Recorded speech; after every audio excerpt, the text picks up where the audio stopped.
Morning friends, இன்றைக்கி morning routine தான் பார்க்க போகிறோம். காலையில் இன்றைக்கி என்ன பிரேக்ஃபாஸ்ட்டுன்ட்டு பார்க்க போகிறோம். தூங்கி எழுந்திரிச்சு பல் தேய்ச்சிட்டு வந்துட்டேன். காஃபி போட்டு குடிச்சிட்டு இன்றைக்கி பூரியும் உருளைக்கிழங்கு மசாலா தான் செய்ய போகிறோம் பிரேக்ஃபாஸ்ட்டுக்கு. வாங்க என்ன செய்கிறோன்னு பார்க்கலாம். எல்லாம் நம்ம வீடியோக்குள்ளே பார்த்துட்டு நம்ம சேனல் சப்ஸ்கிரைப் பண்ணிவிட்டு பக்கத்தில் இருக்க பெல் பட்டனை ப்ரெஸ் பண்ணுங்கள். அப்போ தான் நான் போடுற வீடியோ உங்களுக்கு உடனே வரும். வாங்க வீடியோக்குள்ளே போகிறோம்.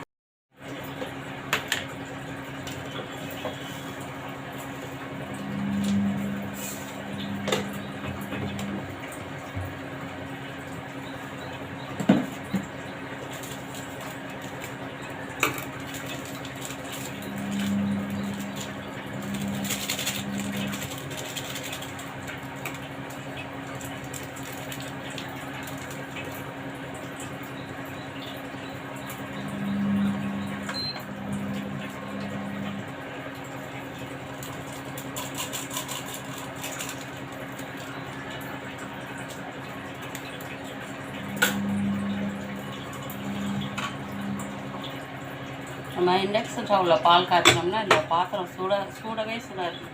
அதனால தான் நான் துணி பிடிக்காமல் கையாலே தூக்கி எடுக்க சூடவே சுடாது. நம்ம இதே கேஸ் அடுப்பில் வச்சோம்னா கையே வைக்க முடியாது.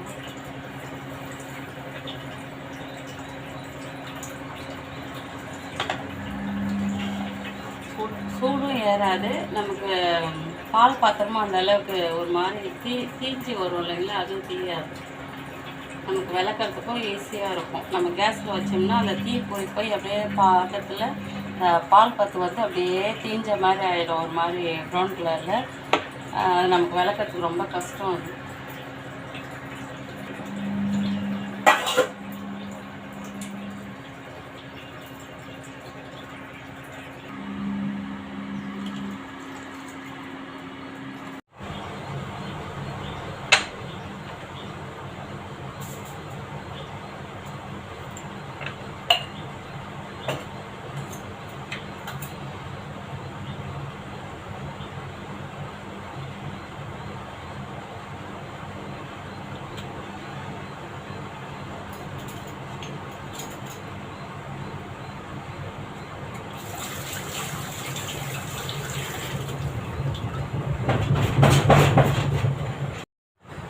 பூரிக்கு மாவு பசங்க வச்சுக்கலாம். நான் வந்து ஃபஸ்ட்டு சால்ட்டு போட்டு எண்ணெய் ஊற்றி தண்ணி ஊற்றி அந்த சால்ட்டை நல்லா கரைச்சிக்குவேன். கரைச்சிட்டு அப்புறம் தான் மாவு போடுவேன். நம்ம அப்படியே போட்டோம்னா சால்ட்டு வந்து மாவில் திட்டாக தெரியும். அந்த மாதிரி கரைச்சிக்குவேன். மாவு போட்டு பசங்க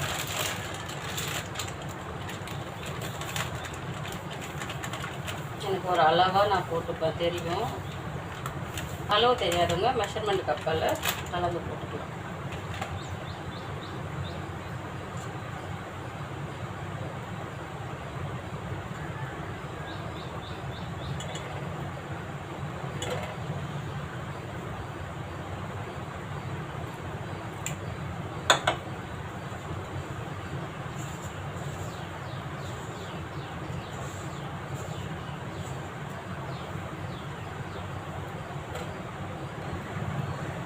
நல்லா பசஞ்சிட்டேன்.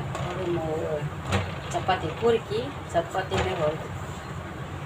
பூரிக்கு நல்லா பசஞ்சிட்டு அப்படியே போடட்டும்.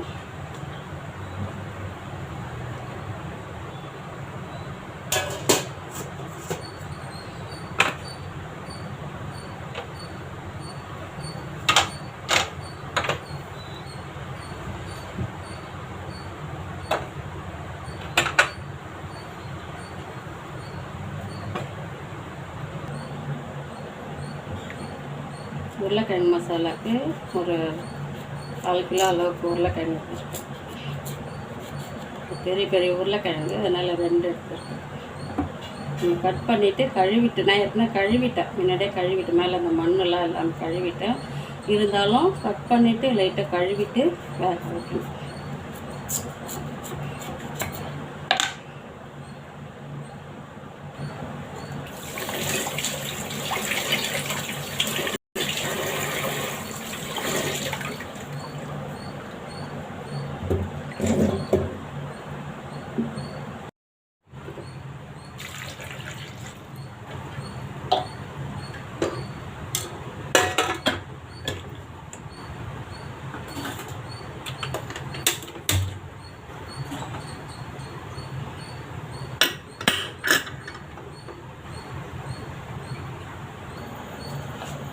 கிழங்குக்கு வெங்காயம் கட் பண்ணி வச்சுக்கலாம்.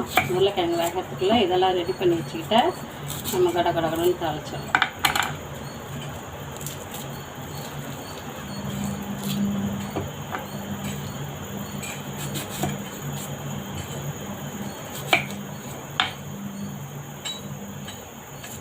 உருளைக்கிழங்கு மசாலாக்கெலாம் வெங்காயம் வந்து ஹோட்டல்லாம் வெங்காயம் நிறையா சேர்ப்பாங்க.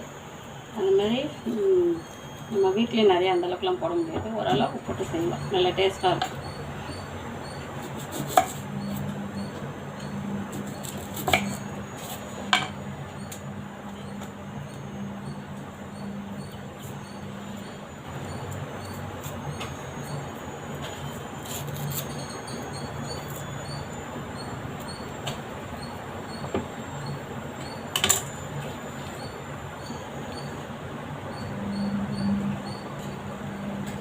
வெங்காயம் தோல்லாம் உரிச்சிட்டு சாப்பிங் போர்டு கழுவிட்டு வெங்காயம்லாம் கழுவிட்டு தக்காளியெல்லாம் கழுவி வச்சுருக்கேன்.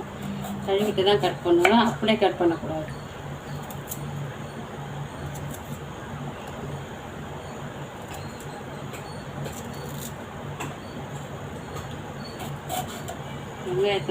வெங்காயத்துலேயும் தக்காளியிலையும் இந்த மாதிரி மேலே இருக்க இந்த காம்பு எடுத்துடணும். தக்காளியிலையும் ஒன்று பாருங்கள், அதை எடுத்துடணும்.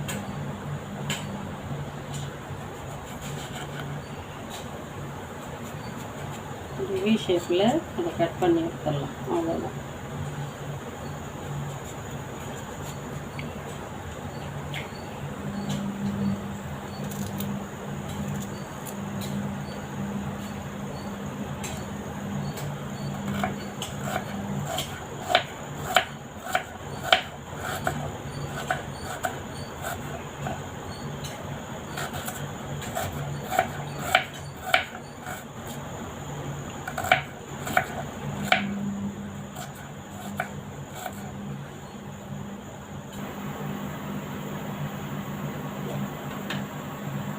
பச்சை மிளகா காம்பெல்லாம் கிள்ளிட்டு இதுமாரி ஒரு பாக்ஸில் போட்டு வச்சுக்கணும். தேவைன்றப்ப எடுத்து கழுவிக்கலாம். கழுவிட்டு வைக்கக்கூடாது, கழுவிட்டு வச்சோம்னா பச்சை மிளகா வீணாக போயிடும், அழுகுன மாதிரி ஆகிடும். அதனால் காம்பை மட்டும் கிள்ளிட்டு எடுத்து வச்சுக்கணும். கொஞ்சம் பூரிக்கு காரமாக சுள்ளுன்னு இருந்தால் சாப்பிட்றதுக்கு டேஸ்ட்டாக இருக்கும். இது கொஞ்சம் நல்லா கார மிளகா தான்.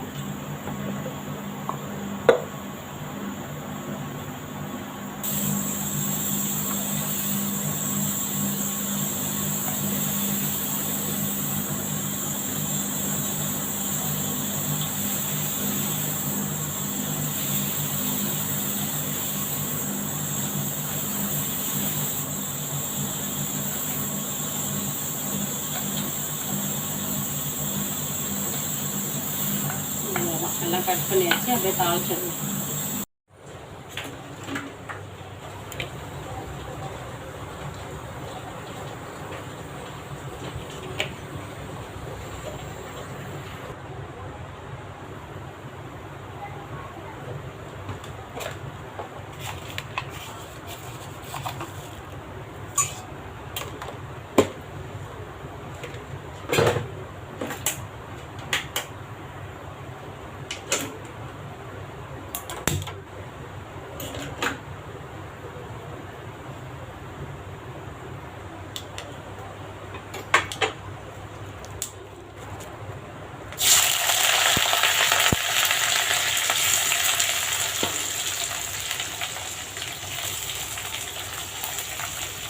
கடுகு நல்லா வெடித்ததுக்கப்புறம் நம்ம கட் பண்ணி வச்ச வெங்காயம், பச்சை மிளகாய், கருவேப்பிலை 3 போட்டு நல்லா வதக்கிக்கலாம். ஸ்டவ்வு என்னான்னு தெரியல, நம்ம சிம்மில் வச்சு ஆஃப் ஆகிடுச்சு, ஒரே கேஸ் வாசனை வரும். வெங்காயம் வதங்கிடுச்சு, இப்போ தக்காளி போட்டுக்கலாம்.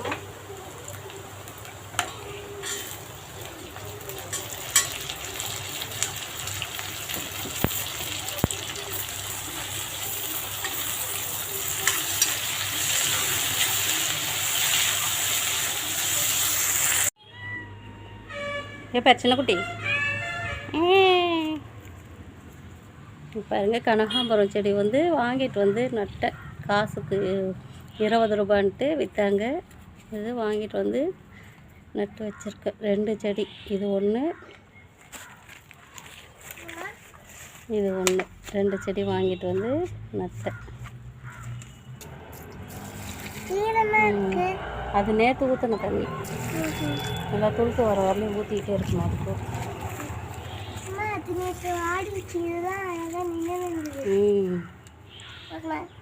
இன்னும் கொஞ்சம் ஊற ஊற்று. சின்ன குட்டி இங்கே பாரு. சின்ன குட்டி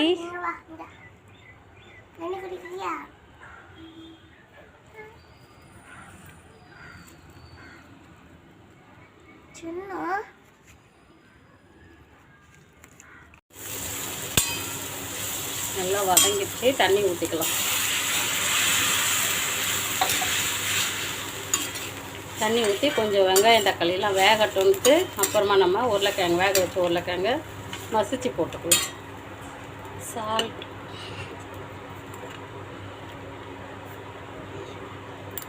நம்ம எந்த அளவுக்கு உருளைக்கிழங்கு எடுக்கிறோமோ அந்த அளவுக்கு போட்டுக்கலாம்.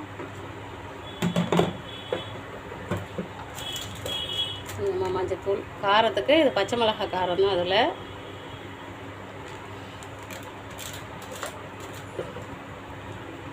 அப்படியே மேலே தட்டு போட்டு மூடி லைட்டாக வேக வச்சிடலாம்.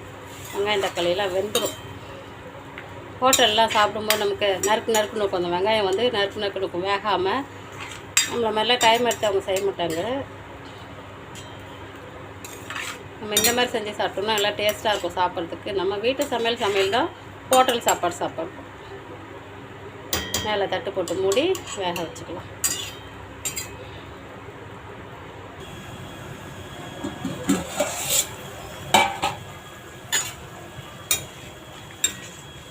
நல்லா வெங்காயம் வந்துடுச்சு பாருங்கள். நம்ம சாப்பிட்றதுக்கும் நல்லா நைஸாக இருக்கும். இப்போ உருளைக்கிழங்கு நல்லா மசிச்சு வச்சுருக்கேன். தோல் குடிச்சிட்டு மசிச்சு வச்சுருக்கேன். போட்டுருவோம்.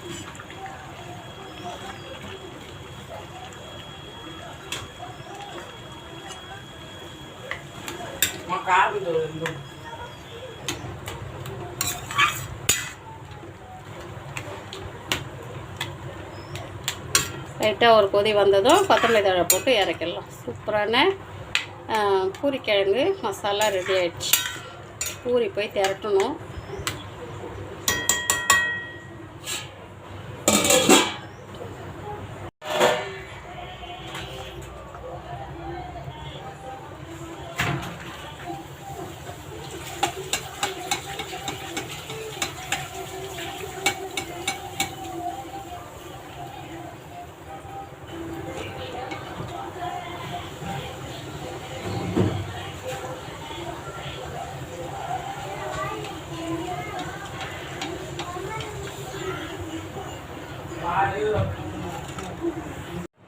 பாருங்கள், நல்லா சாஃப்டான பூரியும் உருளைக்கிழங்கு மசாலாவும் ரெடி ஆகிடுச்சு. எல்லாம் சாப்பிட்டு கிளம்பிட்டாங்க. ஹஸ்பண்ட் பையன் எல்லாம் சாப்பிட்டு வெளியே கிளம்பிட்டாங்க. என் பொண்ணு நானும் இப்போ சாப்பிட போகிறோம். சூப்பராக நல்லா சாஃப்டான பூரி எப்படி இருக்குது பாருங்கள். மசாலா செம்ம டேஸ்ட்டாக இருக்குன்ட்டு ஹஸ்பண்ட் நல்லா சாப்பிட்டாரு. என் பையன் அதை விட சூப்பராக. ஆனால் அவன் பூரி சாப்பிடல, சப்பாத்தி கேட்டான். அவனுக்கு சப்பாத்தி போட்டு கொடுத்துட்டு நாங்களாம் பூரி சாப்பிட்டோம். அவன் வந்து மசாலா சூப்பராக இருக்குமா சப்பாத்திக்கு அப்படின்ட்டு சாப்பிட்டான். பூரி சூப்பராக இருக்குது, செம்ம டேஸ்ட்டாக இருக்குது மசாலா.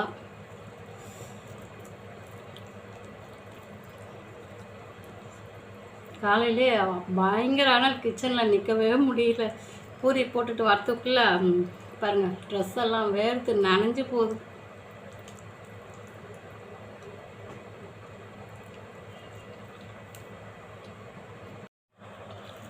செம்ம டேஸ்ட்டாக இருக்குது. பூரிக்கும் மசாலாக்கும் செம்ம டேஸ்ட்டாக இருக்குது. பூரி மசாலானாவே பெஸ்ட்டு தான்.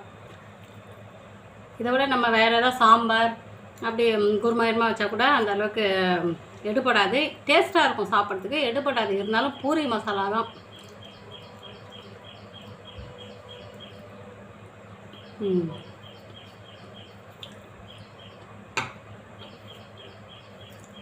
நான் ஜாலியாக சாப்பிட்டு என்ஜாய் பண்ண போகிறேன். அந்த வீடியோ இதோட முடிச்சுக்கலாம். இந்த வீடியோ உங்களுக்கு பிடிச்சிருந்தா லைக் பண்ணுங்கள், ஷேர் பண்ணுங்கள், சப்ஸ்கிரைப் பண்ணுங்கள். பக்கத்தில் இருக்க பெல் பட்டனை ப்ரெஸ் பண்ணுங்கள். அப்போ தான் நான் போடுற வீடியோ உங்களுக்கு உடனே வரும். சப்ஸ்கிரைப் பண்ணிட்டு பக்கத்தில் இருக்க பெல் பட்டன் ஒன்று வரும். அந்த பெல் பட்டனை அழுத்திங்கன்னா ஆளுங்கிற ஆப்ஷன் வரும். அதை அழுத்தினீங்கன்னா தான் நான் போட்டேன் அப்படின்னா வீடியோ உங்களுக்கு உடனே வரும். அதை எடுத்துகிட்டு வீடியோ வந்து இப்போ ஃபுல்லாக பாருங்கள், ஸ்கிப் பண்ணாமல் பாருங்கள். பார்த்துட்டு பிடிச்சிருந்தா ஒரு லைக் பண்ணுங்கள், பிடிக்கலனாலும் ஒரு லைக் பண்ணுங்கள், தப்பு இல்லை. இந்த வீடியோ இதோட முடிச்சுக்கலாம். தேங்க்யூ. நான் வந்து சாப்பிட்றது லெஃப்ட் சைடில் சாப்பிட்ற மாதிரி தெரியுது. நான் வந்து செல்ஃபி மூடில் மின்பக்கமாக வச்சுட்டு வீடியோ எடுத்துகிட்டு சாப்பிட்டுட்ருக்கேன். அதனால் இப்போ நான் சாப்பிட்றது லெஃப்ட், நான் உட்காந்துருக்க வாட்டத்துக்கு லெஃப்ட்லேருந்து சாப்பிட்ற மாதிரி தெரியுது. அப்படி இல்லை, நான் ரைட் சைடில் தான் சாப்பிட்டுட்ருக்கேன். தப்பாக சொல்லாதீங்க. தேங்க்யூ.